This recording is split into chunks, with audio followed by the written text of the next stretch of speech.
Сооратуучу Кудай. 9-декабрь.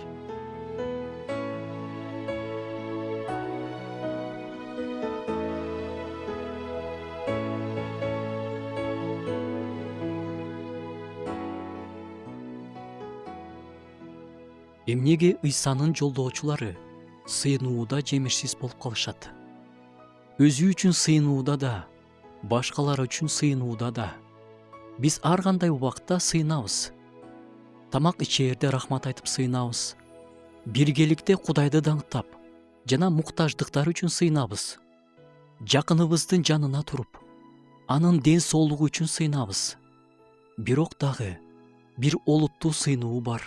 Бөлмөңө кирип, артыңдан эшигиңди жаап, жалгыз өзүң руханий күрөшкө түшөсүң.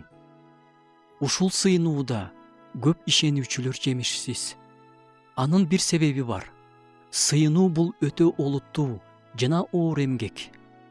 Ал толугу менен берилүүнү жана атайлап убакыт бөлүүнү талап кылат. Эгерде сиз бул оңой эмес экен, менден башкалар сыйынышсын десеңиз, көп батадан кур каласыз.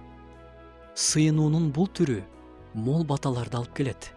Атайын эрте туруп, убакыт бөлүп сыйынуу же түнкү убакытты арноо оңой эмес.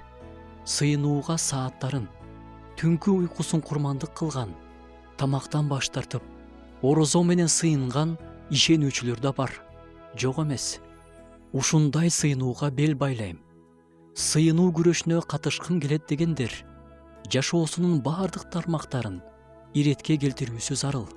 Эң биринчиден, сыйынууга тоскоол болбош үчүн сизди да мен сыйынуу аркылуу жандар үчүн, жакындарыбыз үчүн күрөшкө чакырам.